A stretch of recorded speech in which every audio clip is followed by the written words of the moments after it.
Shalom, shalom, chers amis téléspectateurs, chers amis internautes et même chers amis auditeurs qui nous suivent chaque fois dans cette émission qui est une émission de la parole, une émission d'enseignement.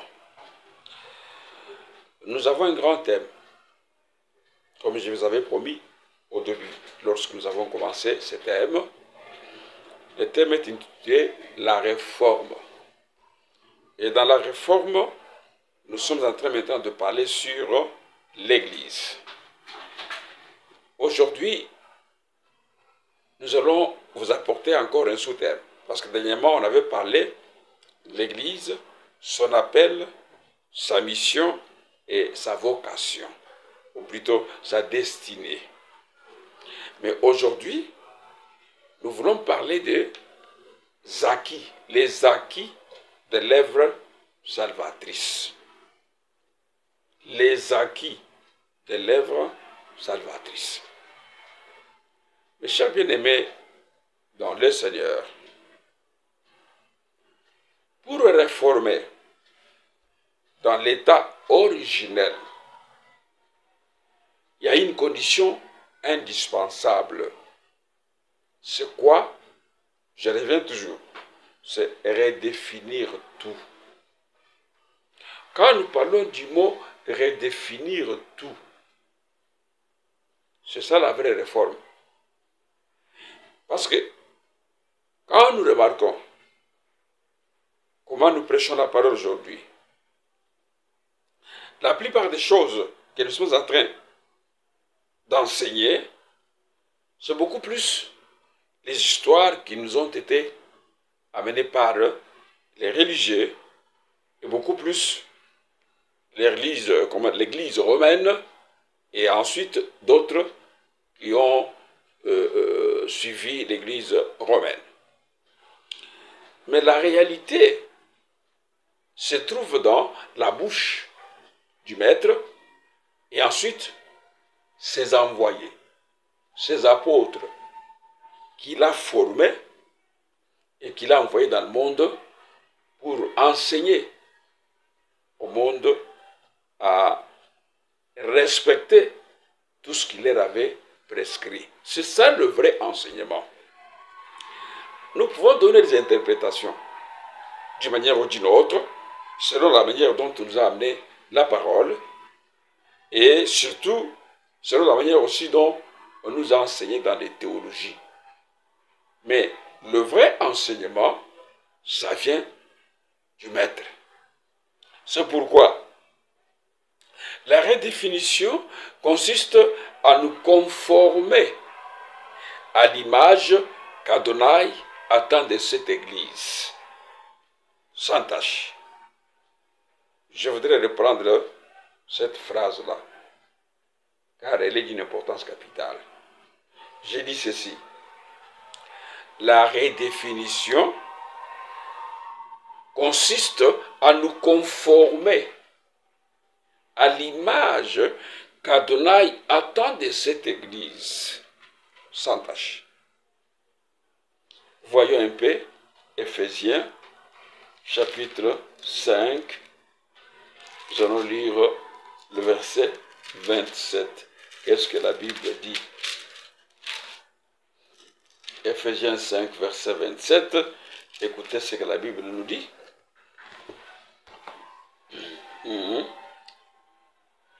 27. Il a ainsi voulu se présenter cette Église à lui-même, rayonnante de beauté, sans tache, ni ride, ni aucun défaut, mais digne d'Élohim et irréprochable.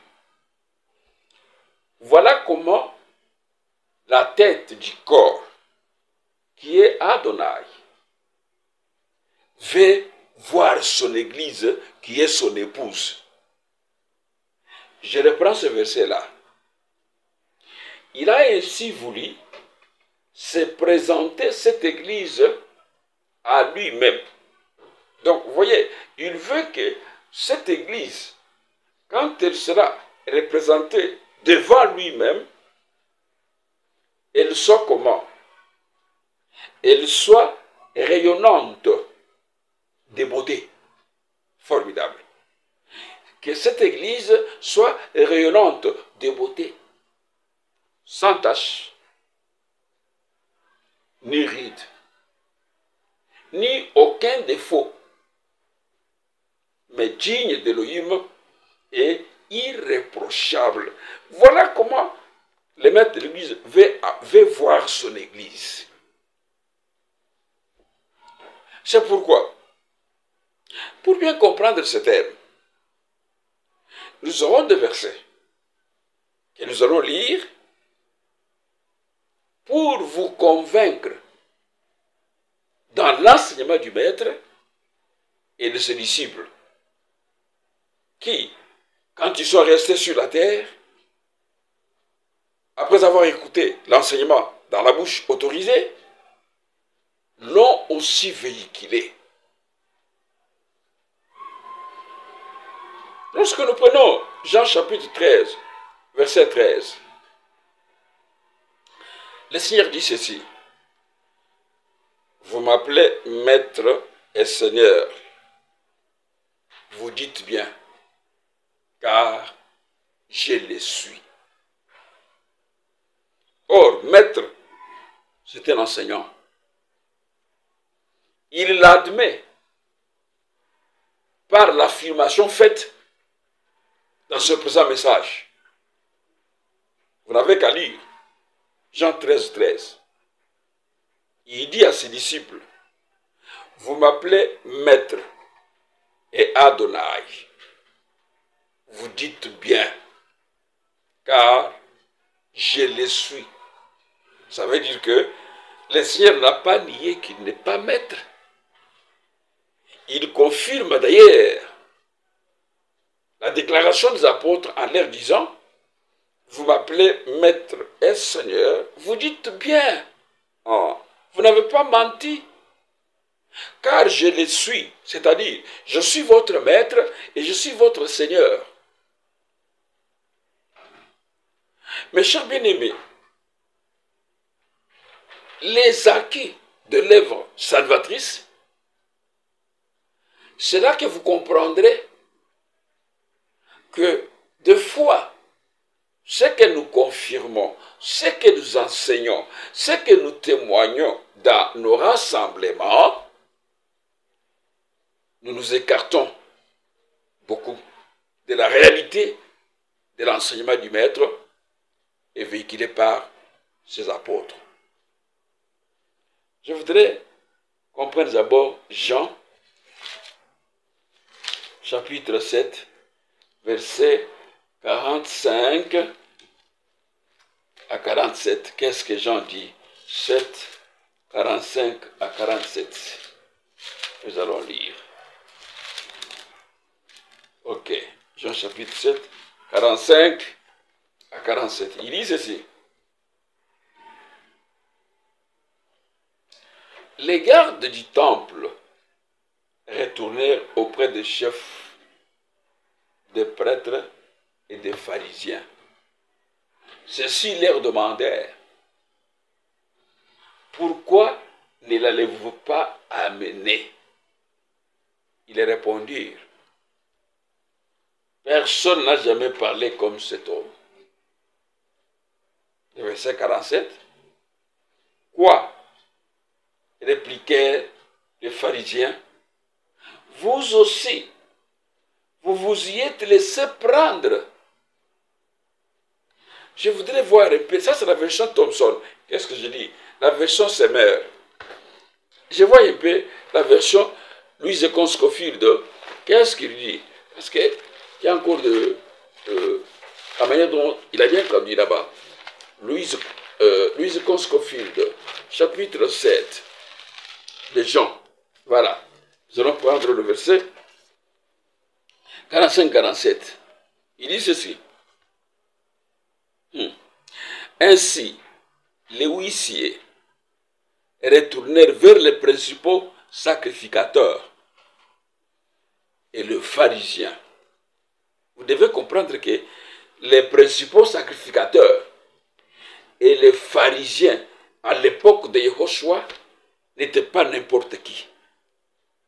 C'étaient les hommes les plus dangereux sur le plan de la religion. Écoutez maintenant. Et ceci leur dire, pourquoi ne l'avez-vous pas amené? Donc les principaux sacrificateurs et les pharisiens demandèrent au huissier, pourquoi vous n'avez pas amené cet homme-là? Le verset 46. Les huissiers répondirent, jamais homme n'a parlé comme cet homme. Les pharisiens leur répliquèrent, est-ce que vous aussi, vous avez été séduits? Voilà les mots que je cherchais. Est-ce que vous aussi, vous avez été séduits? Mais vous comprenez d'abord, frère, que les principaux sacrificateurs envoient les huissiers pour aller écouter cet homme et s'il parlait des choses contraires, l'arrêter. Et quand les huissiers arrivent, l'erreur que les huissiers ont fait, c'était quoi? Ils ont prêté l'oreille à l'enseignement du maître. Ils ont, tu vois, la curiosité, hein, ils se sont dit, bon, on nous a envoyé pour arrêter cet homme, d'accord, mais avant de l'arrêter, écoutons-les un peu d'abord. A-t-il les raisons dans ce qu'il dit, ou bien ceux qui nous ont envoyés ont-ils les raisons? Mais quand ils ont écouté le maître enseigner, le maître parler, les huissiers n'ont pas eu le courage d'arrêter Adonai. Ils sont rentrés pour donner le rapport à ceux qu'ils avaient envoyés. C'était qui? Les principaux sacrificateurs et les pharisiens. Comme je vous ai dit que c'était les hommes les plus dangereux sur le plan de la religion. Quand les huissiers arrivent, on leur demande, mais pourquoi vous ne l'avez pas arrêté, ces messieurs-là? Les huissiers disent, jamais homme n'a parlé comme cet homme. Si nous voulons aller plus loin, nous pouvons dire ceci. Utanaïno, c'est comme ça que j'aime beaucoup les Lingala. Les Lingala très bien introduit. Lingala dit Utanaïno. C'est-à-dire que depuis que le monde est monde, jamais un homme n'a parlé comme cet homme. Mes chers frères et sœurs, les pharisiens vont plus loin. Ils vont dire aux huissiers, oh, donc vous aussi, vous vous êtes laissé séduire par cet homme. Donc, vous voyez, les principaux sacrificateurs et les huissiers appellent l'enseignement du maître la séduction. Écoutez un peu, bien-aimés, là où ces gens-là sont partis. Ça veut dire qu'ils croyaient que c'était leur enseignement qui était meilleur. C'est ce qui arrive aujourd'hui. Lorsque nous prêchons, lorsque nos collègues serviteurs prêchent la parole, et lorsque nous ne venons pas à nous entendre sur l'enseignement du maître, on nous taxe de tous les mots. On nous parle que nous sommes en train de séduire les gens et que ce sont les enseignements démoniaques. Parce que nous confirmons les choses que Elohim a confirmées dans sa prédication ou dans son enseignement. Nous allons les prouver, Bible à l'appui. Donc, jamais homme n'a parlé comme cet homme. Continuons. Prenons Romains, chapitre 3, versets 3 à 4. Qu'est-ce que la Bible déclare? Nous sommes en train de parler aujourd'hui sur les acquis de l'œuvre salvatrice. Qu'est-ce que ça nous a donné pour qu'on puisse aujourd'hui commencer à suivre cette voie et même jusqu'à mourir? Qu'est-ce que ces œuvres, qu'est-ce que cette œuvre-là de la croix nous a donné comme acquis, comme bénéfice, hein, comme promesse pour que nous puissions nous accrocher à cet homme? Romains, chapitre 3, versets 3 à 4 nous dit ceci. Et quoi? Si quelques-uns n'ont pas cru, leur incrédulité annihilera-t-elle la fidélité d'Élohim? Loin de là. Que Élohim, au contraire, soit reconnu pour vrai et tout homme pour menteur, selon qu'il est écrit, afin que tu sois trouvé juste dans tes paroles et que tu triomphes lorsqu'on te juge. Voilà, mes chers frères. Est-ce que vous croyez que quand les gens ne croient pas à ce que nous leur disons, c'est-à-dire l'enseignement du maître, lorsque nous redéfinissons les choses pour revenir à l'état originel, d'autres personnes ne veulent pas nous croire. C'est comme ça que la Bible déclare que, est-ce que vous croyez que leur incrédulité changera la fidélité d'Élohim? Jamais. Au contraire, Élohim soit reconnu pour vrai et que tout homme soit reconnu pour menteur. Pourquoi? Pour que Élohim triomphe en tout. Même quand tu seras jugé, qu'il triomphe toujours. Parce que lui, il a raison en tout et pour tout.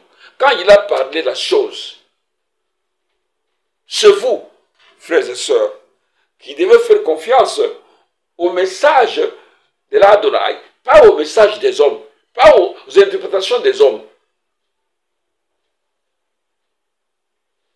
Alors, des suites de ces trois lectures, aucun enseignant dans le monde n'est semblable à Yehoshua. Il n'existe pas.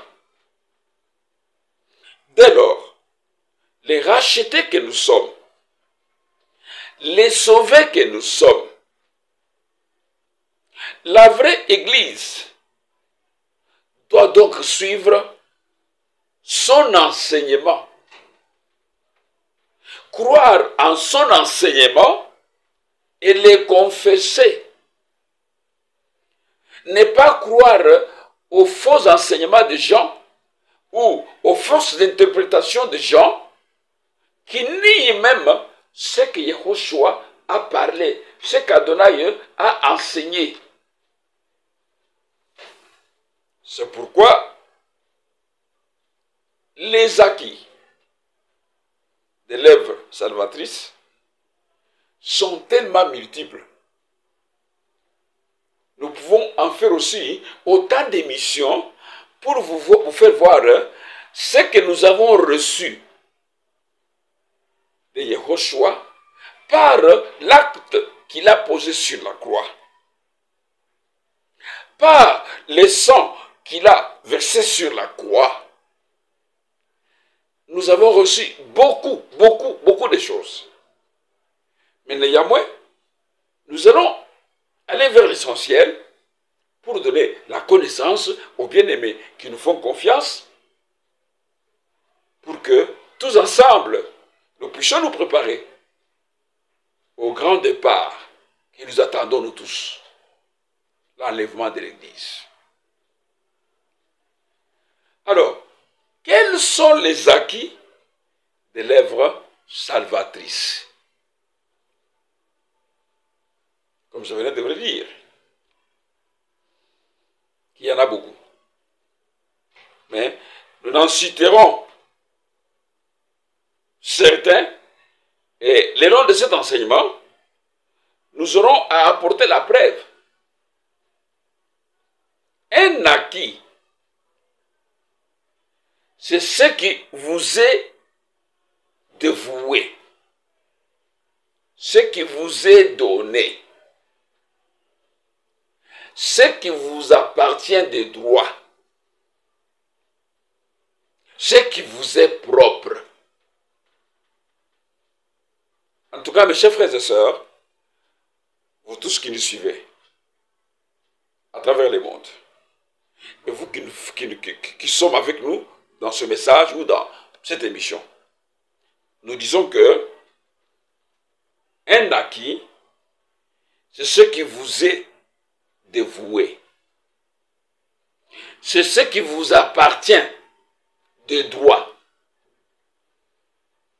C'est ce qui vous est propre. Et l'Église, comme l'épouse de l'Adonai, a des acquis provenant de son époux. Comme on l'avait dit, étant la lune, elle est accompagnée des étoiles. C'est comme cela que nous aussi, comme épouses, nous avons ces acquis qui sont immuables. Avec ce petit résumé-là, mes chers frères et sœurs, je voudrais vraiment que vous me prêtiez votre attention et surtout que vous vérifiez les choses que nous vous apportons dans la Bible ou dans les Écritures. Un acquis, c'est ce qui vous est dévoué. Et retenez beaucoup cela. Parce que quand nous allons commencer à montrer ces acquis-là, que chacun comprenne que ce sont des choses qui nous sont dévouées. C'est ce qui vous appartient des droits. Que personne ne peut venir vous embrouiller. C'est ce qui vous est propre. C'est à vous.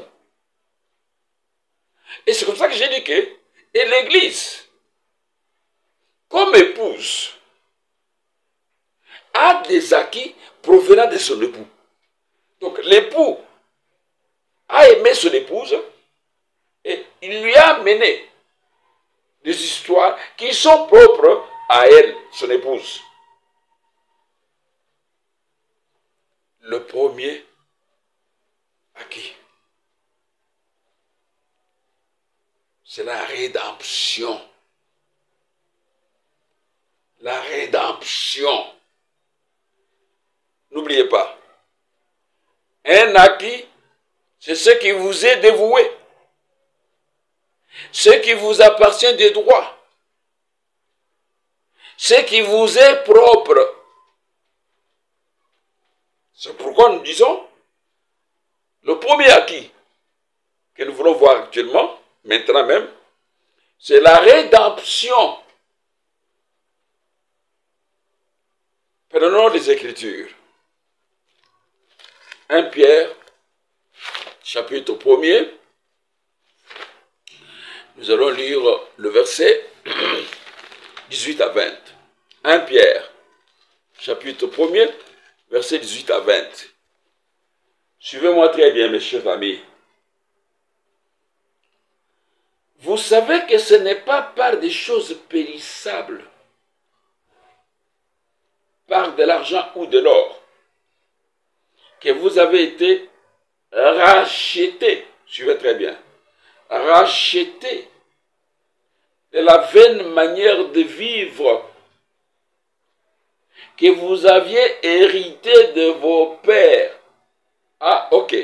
C'est-à-dire, avant d'être rachetés, nous avions une autre manière de vivre.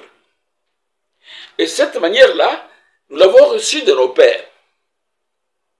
C'est pourquoi la Bible dit, l'argent tout comme l'or ne pouvait pas vous sauver de ces histoires-là, ni vous racheter de ces histoires-là. La Bible continue. Mais, par le sang précieux de Hamashi, comme d'un agneau sans défaut et sans tache,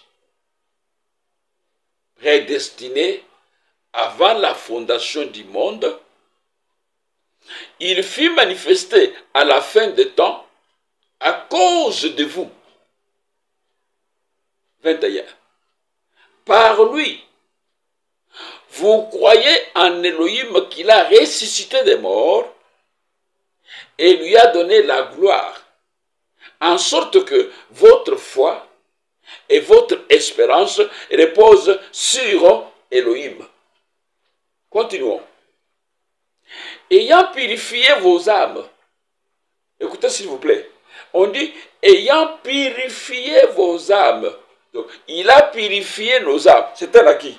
Ayant purifié vos âmes en obéissant à la vérité pour avoir un amour fraternel sincère.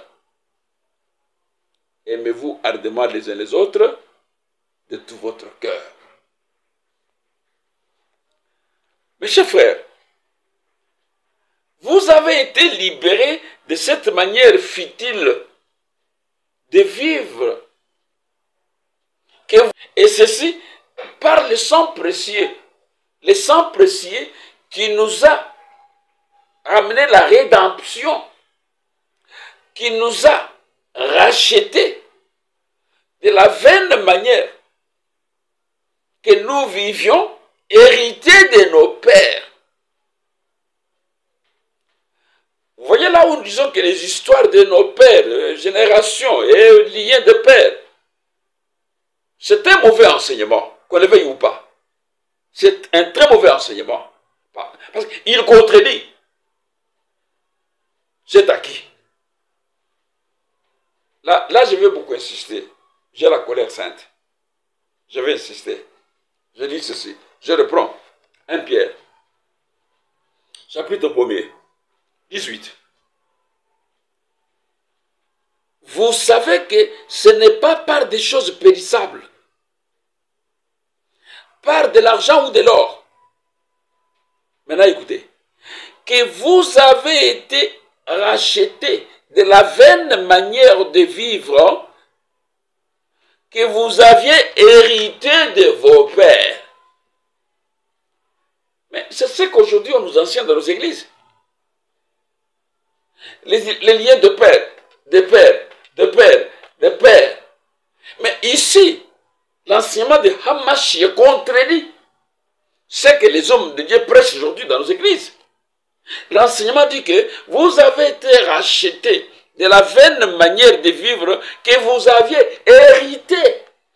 Hérité de vos pères. C'est-à-dire que le fait qu'on a cru en lui et que par le sang précieux de Hamashiach, comme d'un agneau sans défaut et sans tache, nous avons été rachetés de la vaine manière de vivre que nous avions hérité de nos pères.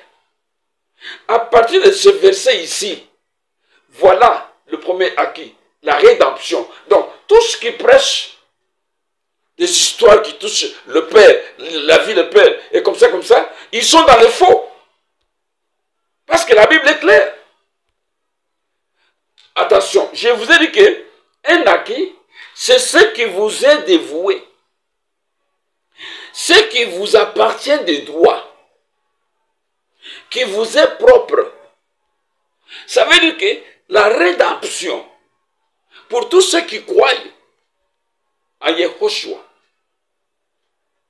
comme d'un agneau sans défaut, le sang de cet homme-là nous a rachetés de la vaine manière de vivre que nous avons hérité de nos pères.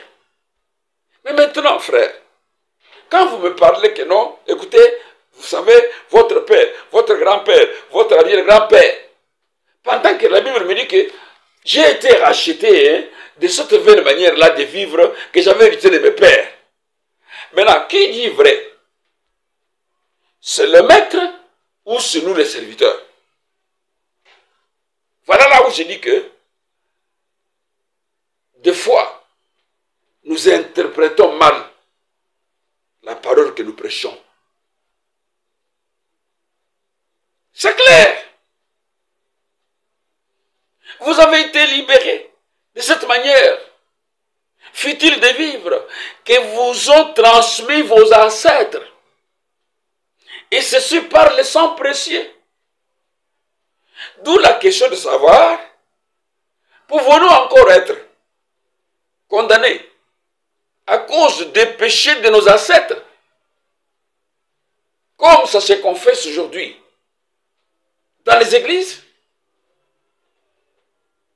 Une fois qu'on a reçu la rédemption, nous avons été rachetés de toutes les vaines manières nous transmises par nos ancêtres.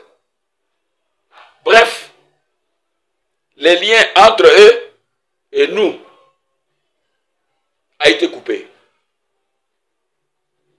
Ne fût-ce que parce que nous avons cru à Hamashi comme des agneaux sans défaut, prédestinés avant la fondation du monde. Vous comprenez maintenant que quand vous comparez maintenant ce que nous disons là, et vous comparez maintenant ce qui se prêche dans nos églises, vous allez comprendre où est l'erreur. Où est l'erreur? Mes chers frères et sœurs, lorsque nous avons lu Romains 3 à 4 ici, la Bible nous a dit ceci: que tout homme soit reconnu pour menteur, et que seul Elohim soit reconnu pour vrai. Et si lui nous dit qu'entre nous et nos ancêtres, il n'y a pas de cordon, donc tout celui qui nous amène un enseignement, un évangile contraire, doit être reconnu comme menteur. Car la Bible dit que nous avons été rachetés par le sang de l'agneau, sans tache, prédestinés avant la fondation du monde. C'est ça. Je suis très content de cet acquis-là. La rédemption. C'est ce qui m'a été donné. Et ça m'appartient de droit. Pourquoi? Parce que on m'a enlevé, on m'a racheté dans la vaine manière que j'avais hérité de mes ancêtres. Parce que j'ai cru en l'agneau qui a donné son sang pour ma rédemption. Bref, voilà un acquis pour chaque disciple qui croit à l'évangile. Voilà un acquis pour l'église véritable qui croit que l'époux a donné sa vie pour sauver son épouse, qui est l'église, la vraie. Voilà la réforme. Voilà la redéfinition. Alors, si vous ne définissez pas les choses telles que nous le faisons là, et vous continuez à prêcher des histoires qui vous viennent dans vos têtes, parce que vous voulez que la foule soit derrière vous, comme même la Bible témoigne, ok, c'est bon. Mais aux yeux d'Élohim, vous êtes en train de fouler aux pieds l'enseignement ou bien l'œuvre salvatrice. Là, nous avons parlé de la rédemption.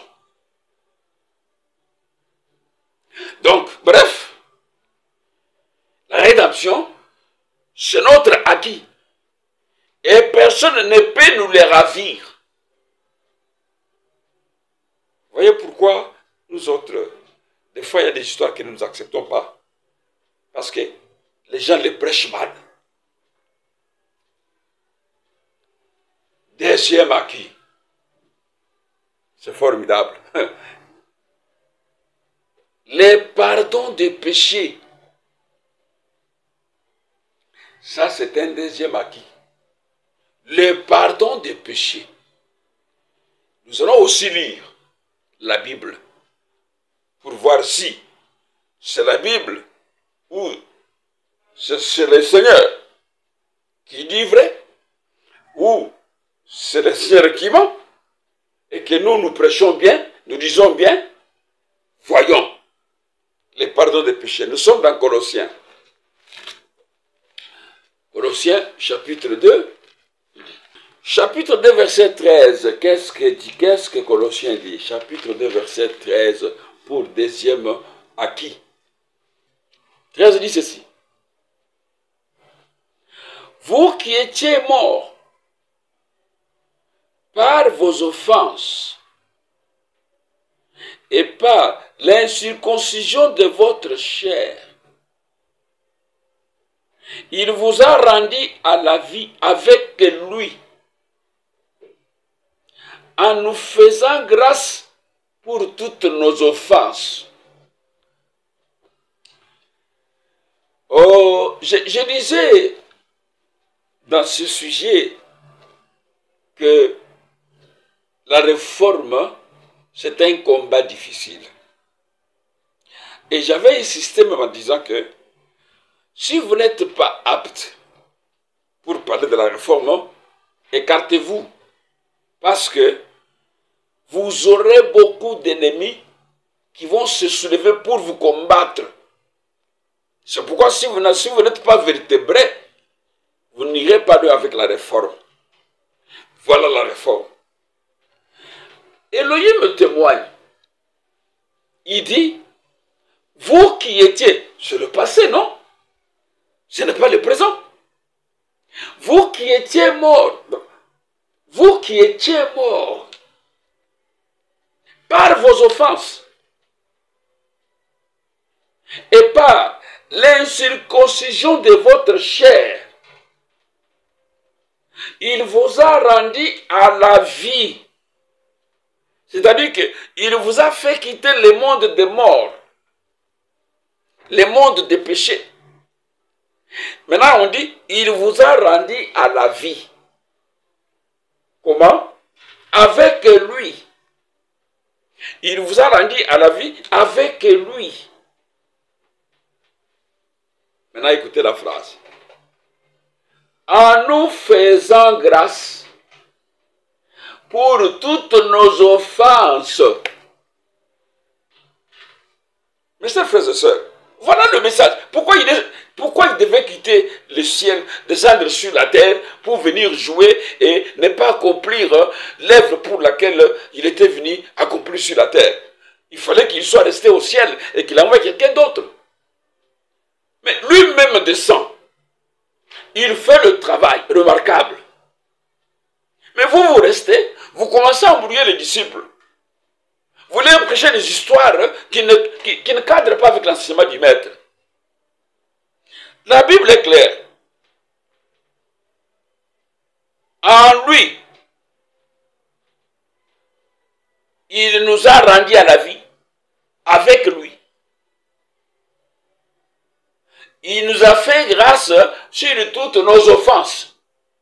Relions avec Éphésiens pour que je puisse expliquer une fois pour toutes. Éphésiens. Ok. Nous sommes en train de parler des acquis de l'œuvre salvatrice. C'est ça aussi, la réforme qu'il faudrait l'Église puisse quand même faire au milieu des disciples. Éphésiens, chapitre 1, verset 7. Pour que j'explique ensemble une fois pour toutes. En lui, nous avons la rédemption par son sang, le pardon des péchés, selon la richesse de sa grâce. Mes chers frères, on dit en lui. On ne dit pas nous aurons. Non, non, on dit en lui, nous avons. Je reprends le verset. En lui, nous avons. Donc ça dit que le présent, ça dit qu'en acceptant Yehoshua comme sauveur, par son sang, on dit, nous avons. Ça dit que c'est un acquis. Nous avons la rédemption. Vous comprenez, n'est-ce pas? Non seulement la rédemption, il dit, par son sang, nous avons les pardons des péchés. Et on continue. Selon la richesse de sa grâce. C'est-à-dire que, tellement que sa richesse de la grâce abonde dans son vouloir. lorsqu'il s'est offert pour l'humanité, maintenant, ceux qui croient en lui, qui font partie de l'Église, qui est son épouse, dont lui-même est la tête, reçoivent la rédemption, reçoivent le pardon des péchés. Voilà, ce sont des acquis pour tous ceux qui croient en lui. En lui, nous avons. Ça signifie que c'est notre propriété. Le pardon de nos péchés, selon la richesse de sa grâce. Je crois peut-être que c'est là où ça complique les serviteurs. C'est pourquoi ils se disent que non, non, frère, nous sommes sur la terre. Quelqu'un vous dit que nous n'avons pas de péché. Hein, en tout cas, il trompe. Mais finalement, vous avez cru à quel évangile? Vous croyez en qui? À l'homme véritable qui est descendu pour vous? Ou bien vous croyez à votre manière d'interpréter les choses? Parce que vous interprétez selon la chair. La Bible est claire. On dit selon la richesse de sa grâce. Comment on va expliquer la richesse de la grâce d'Élohim? Qui peut l'expliquer? Personne. C'est pour cela que lui-même, selon la richesse de sa grâce, il nous a apporté la rédemption et puis il nous a aussi pardonné nos péchés. Vous ne croyez pas, vous n'êtes pas dans les corps. Vous ne croyez pas, vous n'avez pas encore reçu les acquis. Ça, ce sont nos acquis à nous. Mes chers frères, et si c'est vrai, d'où vient le sentiment de culpabilité? Car la Bible dit qu'il nous a fait grâce pour toutes nos offenses. Et non une partie de nos offenses. On dit bien toutes nos offenses. Le pardon de nos péchés est un acquis. Et nous devons vivre en connaissance des causes par rapport à cet acquis. Les péchés adamiques terrestres qui a introduit les péchés dans le monde. Et le péché a conduit, a amené la mort dans le monde. Ce péché-là a été ôté quand Yehoshua est descendu.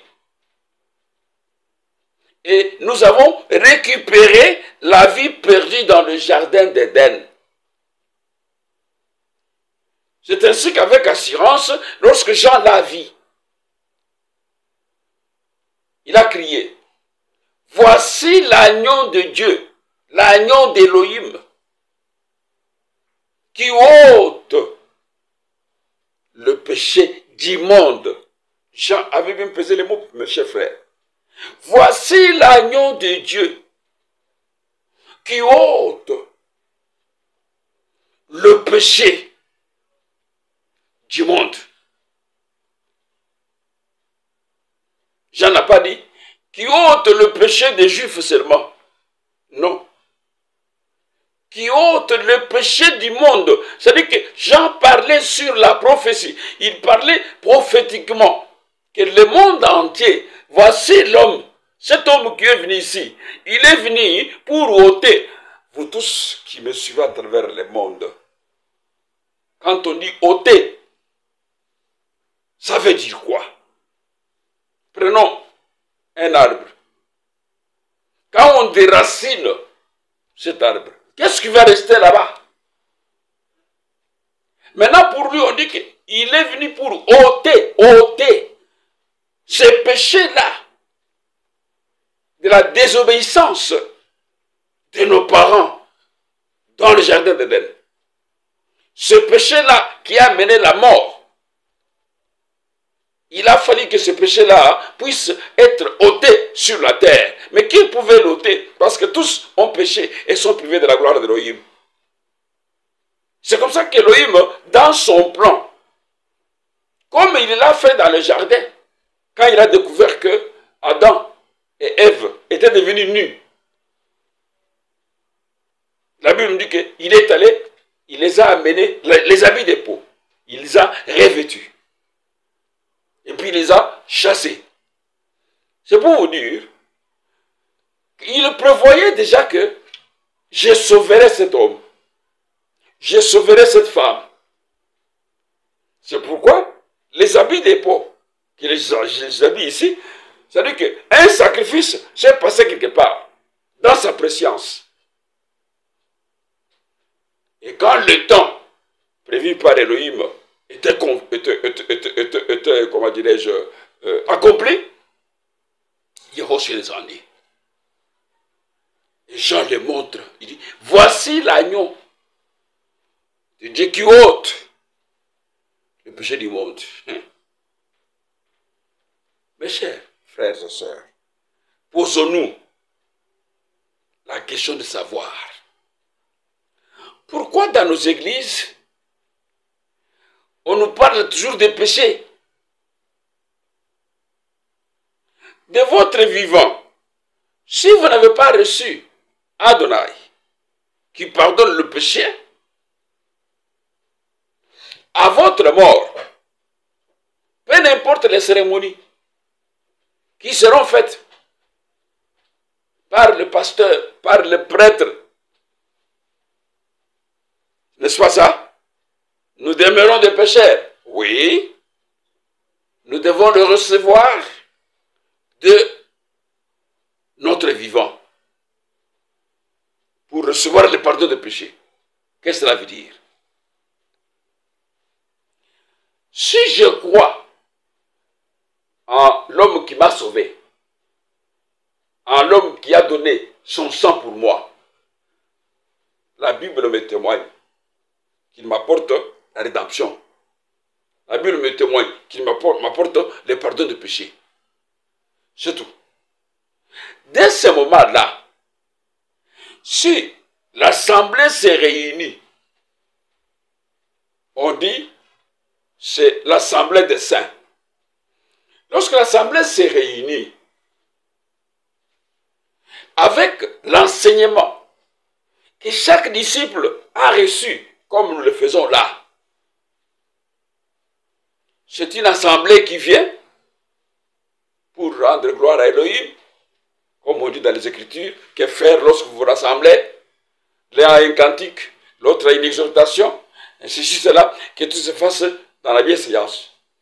Il n'y a pas une partie là-bas qui est prévue et organisée pour que les disciples, chaque jour quand ils se rencontrent dans l'église, ils puissent permettre une partie où ils confessent les péchés. Non. Il y a des histoires dans la Bible. Oui. Quand quelqu'un a commis un péché, par exemple, ce n'est pas un problème qui regarde l'église. C'est lui-même qui doit se mettre en ordre avec le Créateur. Il y a eu comment dirais-je, des histoires qui sont passées dans les églises. Il y a eu des disciples, des fois, qui se comportaient bizarrement. Mais c'est à ces disciples-là qu'on demandait qu'ils se mettent en ordre avec le Seigneur. Mais ce n'est pas dans l'église des saints, quand les gens viennent pour adorer celui dont nous parlons là, qui nous a apporté la rédemption, qui nous a apporté le pardon de péché, que les fidèles viennent maintenant pour vomir les immondices. Par exemple, mes frères et sœurs, nous sommes arrivés au temps, il faudrait maintenant confesser nos péchés. Ah, papa, maintenant, moi, j'ai quitté ma maison, je me suis rasé avec mon Seigneur, je vais à l'église. Vous me dites, confessons le péché. Maintenant, quels sont les péchés que moi je vais confesser? Vous voyez là où nous entretenons avec les serviteurs dans l'interprétation. Je vais vous faire quand même une anecdote. Un jour, un serviteur est venu me voir chez moi. Très tôt matin. On m'a signalé par les enfants, papa, on te cherche. Ok. Je suis descendu, parce que j'habitais une maison en étage. Je trouvais les serviteurs au salon. Je les saluais. Il me dit, bon, serviteur, avant qu'on puisse parler, nous pouvons quand même commencer par la prière. Moi, je demandais quelle prière. Bon, confessons d'abord nos péchés, après, nous pouvons quand même entrer dans la causerie. Je lui ai dit, non, non, arrête, frère. Je vais vous poser une question. Tu m'as trouvé dans ma chambre. Je dormais. Bon, on est venu m'appeler. Dis-moi, de ma chambre jusqu'au salon ici, quels sont les péchés que j'ai commis pour que je confesse avec toi dans la prière? Ça, c'est un. De deux, tu quittes chez toi. Tu es ton matin comme ça, tu es venu me voir. Tu dois me dire maintenant les péchés que tu as commis de chez toi jusqu'ici chez moi. Directement, le serviteur s'est ressaisi. Vous savez ce qu'il m'a dit? Ah, apôtre, c'est déjà une habitude. Moi, j'ai dit, mais cette habitude-là, c'est celle qui vous tue. Il ne faut pas dire que c'est une habitude. Est-ce que la parole t'a dit cela? Si toi, tu as fait le péché, tu devais confesser chez toi. Et venir ici, et puis nous glorifions le Seigneur, nous commençons à causer. Mais maintenant tu me dis que nous confessons le péché. Moi, dis-moi les péchés que j'ai commis dans les couloirs de ma maison pour descendre de ma chambre jusqu'ici. Donc, vous voyez l'histoire pareille. C'est comme quand aujourd'hui dans les églises, les gens viennent pour adorer le Seigneur. Vous voulez dire, non, non, confessons le péché. Maintenant, vous allez voir que les gens vont commencer à chercher un peu des péchés fabriqués pour pouvoir confesser, parce qu'on nous a dit qu'il faut confesser les péchés. Non, frères, la Bible est claire. Ah, j'aime beaucoup ça. Éphésiens, revenons un peu là, parce qu'on me fait signe que nous sommes à la fin. Nous avons parlé que des acquis, hein, mais nous sommes presque à la fin de l'émission.